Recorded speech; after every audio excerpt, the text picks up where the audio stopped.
Sir చెప్పండి, రేపు రాబోయే ఎలక్షన్స్ లో ఈసారి మీ పార్టీని ఏదైతే ఉందో వైసీపీ పార్టీ మట్టి కనిపిస్తాం, ఫ్యాన్ రెక్కలు ఎరగదిస్తాం అని చెప్పేసి మాట్లాడుతున్నారు. ప్రతిపక్ష పార్టీలు మీరు ఏమంటారు?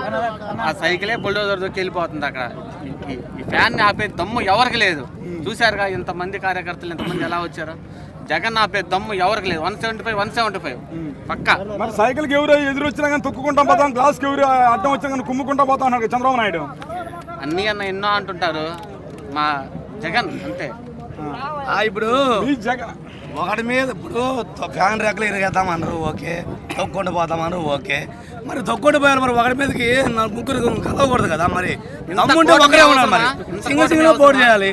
పవన్ కళ్యాణ్ కానీ చంద్రబాబు నాయుడు కానీ మగవాళ్ళు అయితే దమ్ముంటే సింగిల్ పోటీ చేసి పోటాపోటీకి ఎదురు ఢీకొంటే వాళ్ళన్నది కరెక్టే.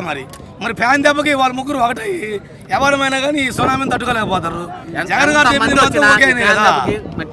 మరి మీ ఏదైతే ఉందో మీ వైసీపీ ప్రభుత్వం రూపాయి పాల ప్రభుత్వం అన్నాడు పవన్ కళ్యాణ్. రమ్మని మరి రూపాయి పాల ప్రభుత్వం, ఇది రూపాయి పాల నెట్ ఓపెన్ చేయమను, ప్రతి ఒక్క ఆధార్ కార్డుని ఓపెన్ చేయమను. ప్రతి ఒక్కరి ఆధార్ కార్డు ఓపెన్ చేస్తే వాళ్ళకి ఎంత అమౌంట్ పడుతుందో, గవర్నమెంట్ నుంచి ఎంత అభివృద్ధి పథకాలు వచ్చినాయో అప్పుడు పవన్ కళ్యాణ్కి చంద్రబాబుకి తెలియదు. నెట్ ఓపెన్ చేయమను. నాది ఉంది, నా ఆధార్ కార్డు ఓపెన్ చేయమను.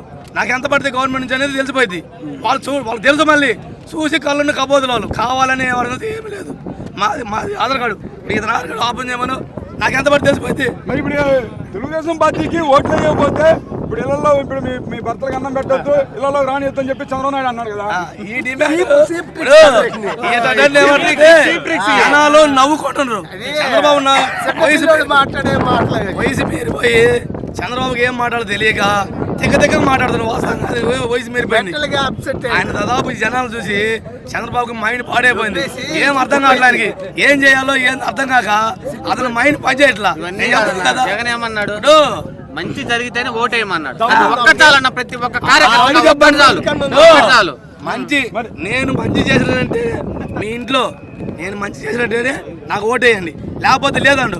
ఆ ధైర్యము చంద్రబాబుకి పవన్ కళ్యాణ్కి వాళ్ళకు ఉందా చెప్పమని వాళ్ళు. మరి జనాలంతా గ్రాఫిక్స్ చూపిస్తాడు అన్నాడు లోకేష్. ఇప్పుడు గ్రాఫిక్స్ లోకేష్ అంటూ లోకేష్ చేసేది గ్రాఫిక్స్. అమరావతి గ్రాఫిక్స్ చేసి ఎవరిని చేసేసరికి వాళ్ళని 23కి కట్టడి చేశారు, అయిపోయింది.